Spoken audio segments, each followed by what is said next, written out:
good day, everyone, and welcome to Sisters Keeper podcast. I am Dr. C, your host, and on this show, we talk about various topics that pertain to women. Some topics can pertain to both men and women, but our focus is women and the women that support us through our everyday journeys. And today, I have the pleasure of interviewing Miss Q. Good morning, Quantanique. Welcome to the show. How are you? Good morning. I'm doing well, thank you. Good to have you. And today we're going to venture out from some of the everyday topics and we're going to look at a special topic that Miss Q is involved in. So let's just jump right in. For this episode, the topic of discussion is martial arts. Miss Q, what type of martial arts do you currently engage in and how long have you been training? So I am in karate and I've been training since 2021, but I took a break, uh, maybe about a year break, and it's just been a lot of back and forth. So I did karate for a year and then I restarted at the top of last year. So Okay. altogether, um, fully probably like 2.5 to 3 years with some like the gaps. Okay, 2.5 to 3 years, including the gaps or not including the gaps? I think minus the gaps, it probably equals to that amount of time. But I Okay. started in 2021 and I'm continuing on to this day. Okay, so that's interesting. So you did have a break in between, maybe here and there. So when you Uh-huh. have the breaks, do you have to start over at the beginning or do you pick up where you left off? I pick up where I left off, whatever belt level I was at, I Hmm. continue with it, especially like I think my first break was only like a couple of months and then I jump back in. But what I would do is I might do extra classes just to refresh myself if I haven't been practicing during that time. But they let you come back in at the rank Okay, that you're at. that's Hmm. good too, because sometimes if your break is longer, and I'm just assuming, it's Hmm. good to have those extra practices to refresh, like anything that you Hmm. may have forgotten or just need extra practice on. Okay, good. Now, of all the various types of martial arts, because I did do some research, I know there's various types of martial arts. Why did you choose karate?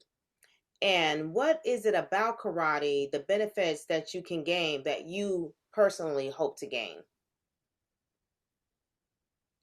So when I was younger, I wanted to try karate and I just didn't have the opportunity. And when I moved here to Colorado, um, it was readily available for me to try. I actually didn't even know about different types of martial arts.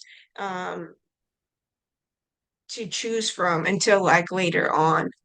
So I was like, I just jumped into the one that I knew about. Okay, good. So you already had a desire. That's good to know too. So from childhood, you had a desire, but it didn't manifest until adulthood.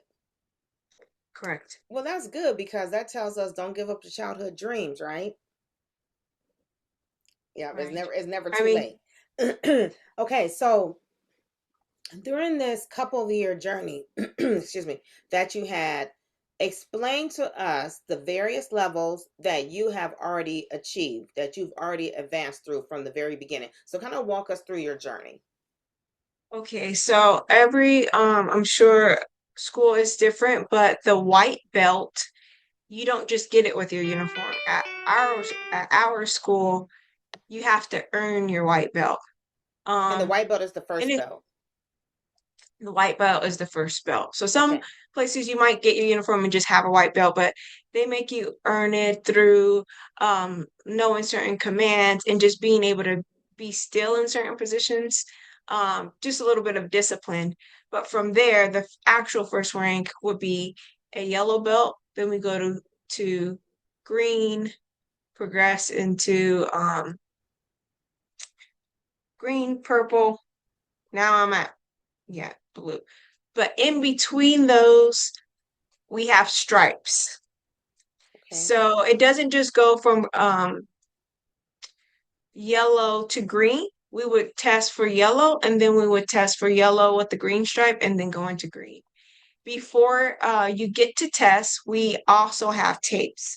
So just to go back to what you were speaking on before, let's say I took a break and I had a certain tape, we get three tapes.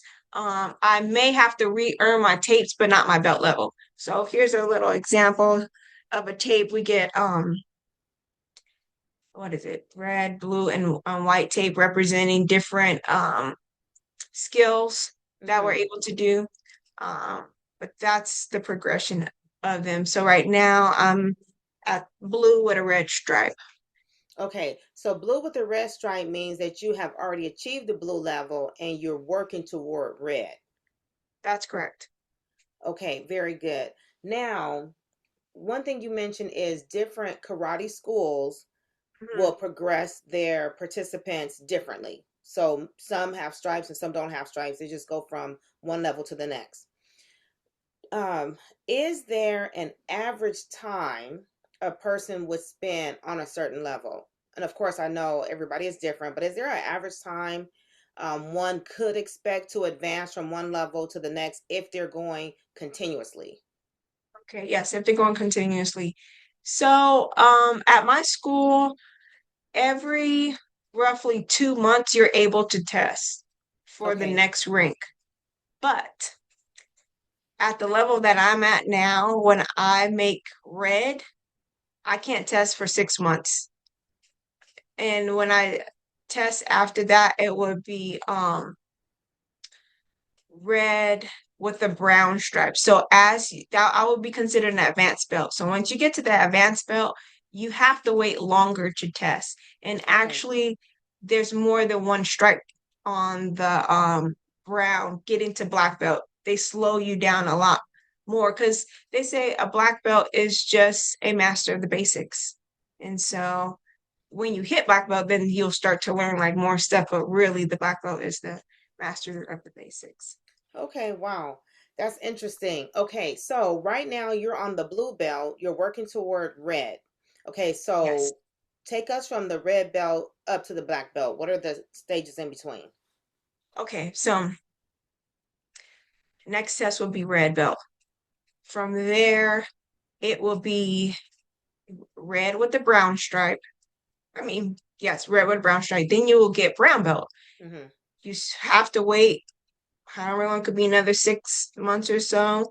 Then you get brown with a black stripe, brown with two black stripes. Then you will go through what's called wow, my mind just uh left me, but there are three tests that you will take before actually doing your black belt karate test. Because when you do your black belt karate test and everybody invites their family, it's almost like a show. Before that, you go through screenings or what they call it. You have to go to three screenings. So once you get brown belt with two black stripes, you will go through three screenings. They could be like 3 hours long each test. Wow. It's really intense. But once you make that one, you get to go to the next one, you do the next one. Once you get to the third one and pass it, then you can test in front of everyone for your black belt. If not, you might have to wait another year to, you Oh, might be out wow. of the screenings and stuff. So it gets harder as you go up the ranks. Okay, well that's good to know. That's interesting. So it sounds like even though we know that the time frame gets longer between each belts, that you don't have too far to go to get to where you're going. And I'm assuming that that is where you want to go, right? To the black, all the way to the black belt. Yes. Okay, good. So keep working at it. That's good to know. Okay, now shifting from you to just people in general, what type of person would you believe would do well practicing or learning the art of karate? Someone that has a tolerance for discipline, is resilient, and open to learning. Okay. Yeah, I like that first one, tolerance to discipline, because it really takes focus, not only is mental and physical, right? Yes. Okay. And so, in addressing that, what is it about you that allows you to fit those categories that you just named? Um, well, for the discipline part, two things. If I want something, I'm just gonna go for it and keep um pushing. And having my military background, disciplines all over the place. I think that when I started my journey in karate, that might have been a piece that I was like, oh, I just got out of the military. Like, I'm not trying to see this repeated again. Like, I rather just a class I can do, like you would go to the gym. I want to do this today, and the next day I don't. But if you're trying to progress in the way, you just don't show it when you want to. There's certain days that you do it. So Right. that as a piece, the perseverance um, goes with that. Like if I want something, I'm just going to keep on going. And the open to learning is just being able to accept critiques, Mm-hmm. and that's a part of wanting to be better, to grow to the next level. And even when you get to a spot, like not to get, big head, because even the black belt is still learning. They just understand the basics. Mm-hmm, mm-hmm. And that's good to know. And I think that's a really good point too, because sometimes people feel like when they've achieved a certain level in whatever it is that they're working on, that you can't tell them anything. Like they're above this or above that. But every day, just in life in general, it's a learning process. And we should always be looking to go higher or know more than we currently know, no matter how much we know. So that's a good point. And thank you so much for talking about those characteristics and also explaining where you see yourself within those as well. So, as you have advanced through the various levels, the different belts that you've gone through, what challenges have you faced? And have you overcome all of your challenges that you faced along the way?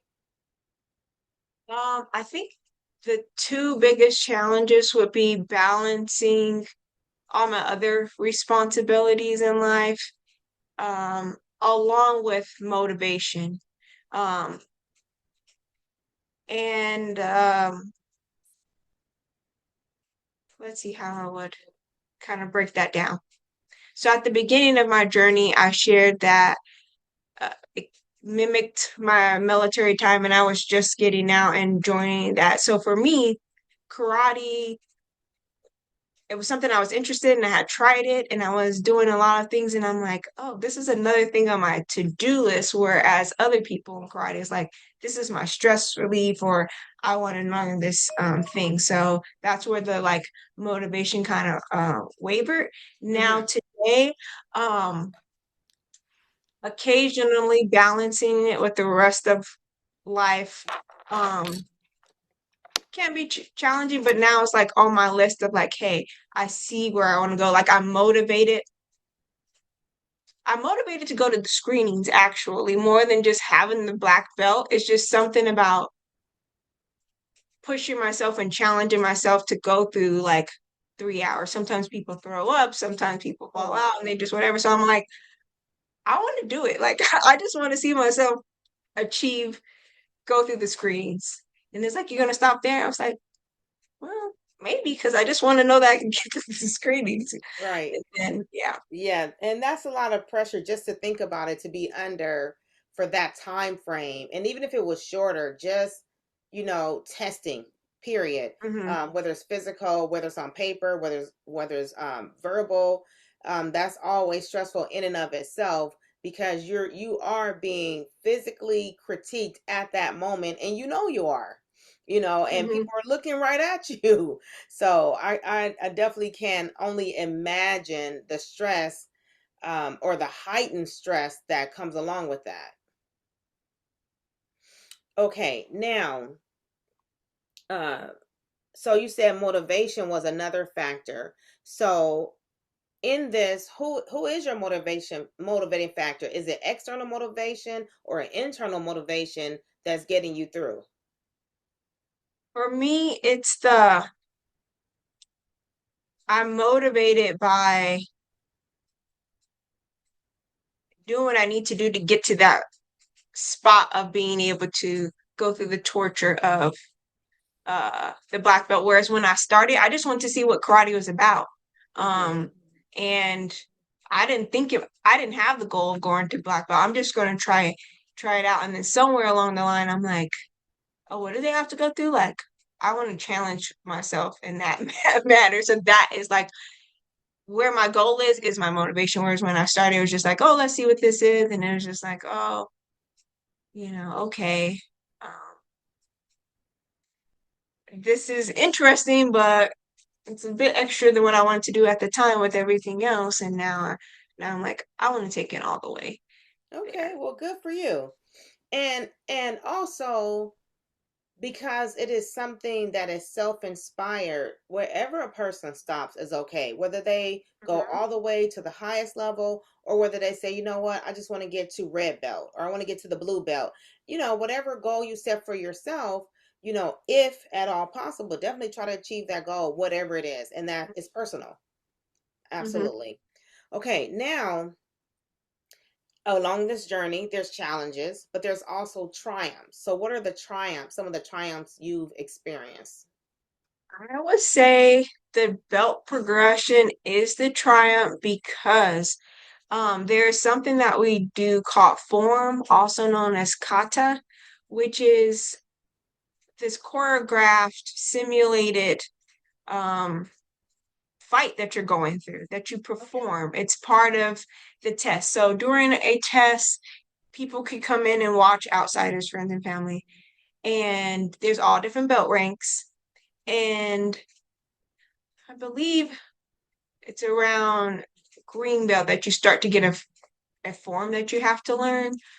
Before that, we're learning kicks and blocks and hits and everything like that. But then we get to the form where it might look to the outsider as like maybe even, I wouldn't say maybe in Tai Chi or something like that. Might look like a dance. This one doesn't quite look like a dance, but it's this movement that you might not know what's going on as the outsider. Mm-hmm. Um, but really we're fighting an invisible person. And it takes so much mental, and I'm just surprised every time that, oh, I've gotten my form down. Like I actually know it. And then I think when I hit blue belt, I got a bow. So now I have this form with this long stick that I'm doing, and you have to hold it right. Which wasn't that difficult because I did honor guard when I was in service, and you had a weapon that you had to deal with. But being able to pass and learn the form is huge for me.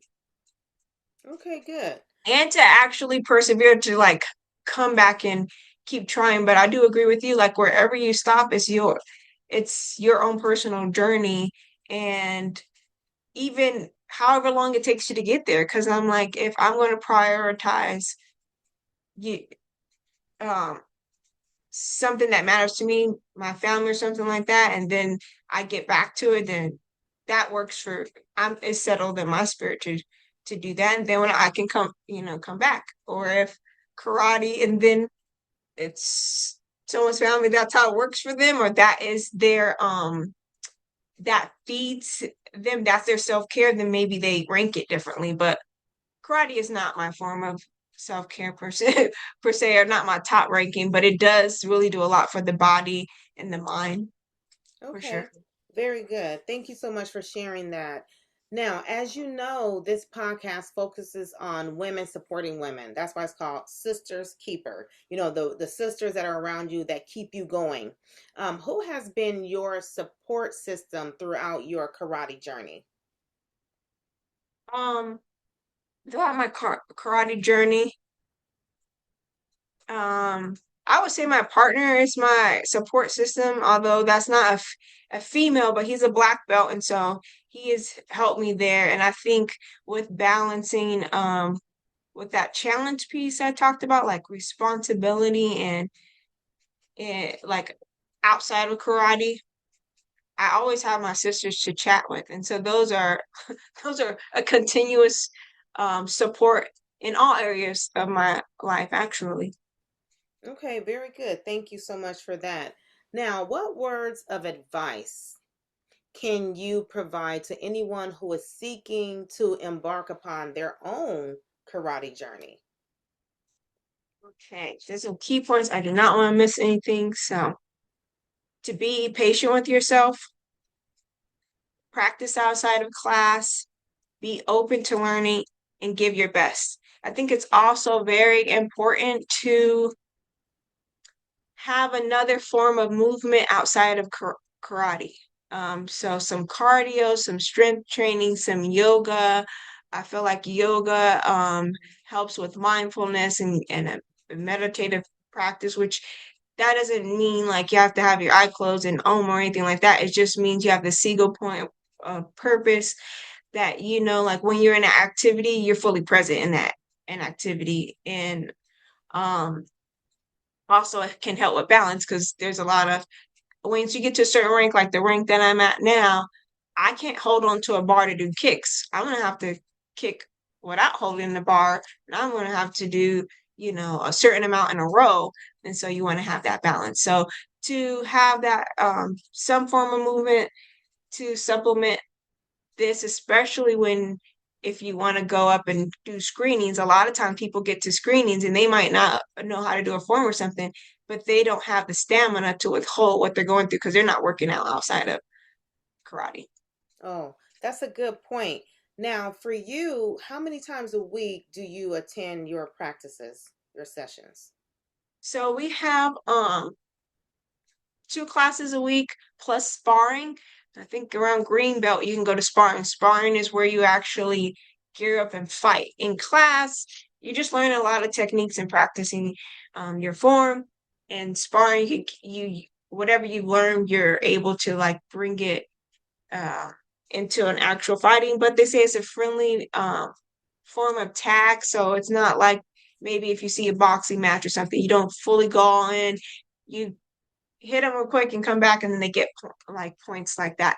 I mainly attend the 2 classes. Occasionally, I might drop in for a third one.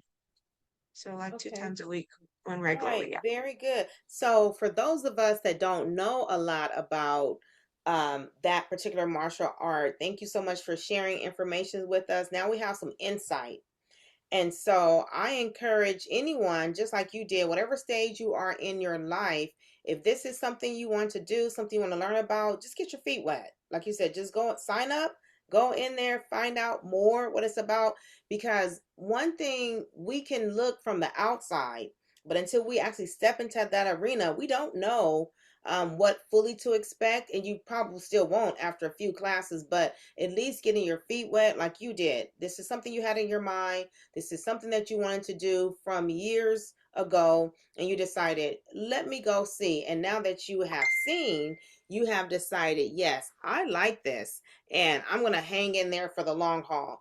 And that's good. Hopefully, we can talk again in the future and find out where you have advanced to from now. But I want to thank you so much for being with us for this episode of Sisters Keeper. And are there any final words you would like to share with us before you go? Yes, I just want to note that um it doesn't matter the age that you start karate because they have people at a lot of times people put their kids in there and then they end up joining. Like my Mm. son was in it before me, even though I thought of uh joining as a young person, like it was through him. And then so I wouldn't let age um stop you. I wouldn't let any like ailments in your body stop you because I have a lot of different injuries and stuff from service. So and you just adjust and give your best because it builds your confidence too. And the last note for something my motivation I didn't share before, a piece of it me doing it is because I just feel like it's a good skill to have, like being able to wash your clothes and do your dishes and stuff and cook a meal, like to be able to protect yourself too. Absolutely. I think that's a major piece. Yeah, we didn't really discuss that, but I'm glad you did bring it up now because I think that may be one of the important aspects for a reason why people Hmm. engage. Definitely. Okay, well, thank you so much for giving those words of advice, those words of encouragement. I wish you well in the remaining portion of your karate journey. And it was so good to have you on the show. Take care. Thank you so much. Thank you. Bye. Take care. Well, everyone, thank you again for joining me for another episode of Sisters Keeper podcast. I am Dr. C. I am your host. And as always, share this podcast with someone else and may they enjoy the benefits of the information that was shared today. God bless you. Take care.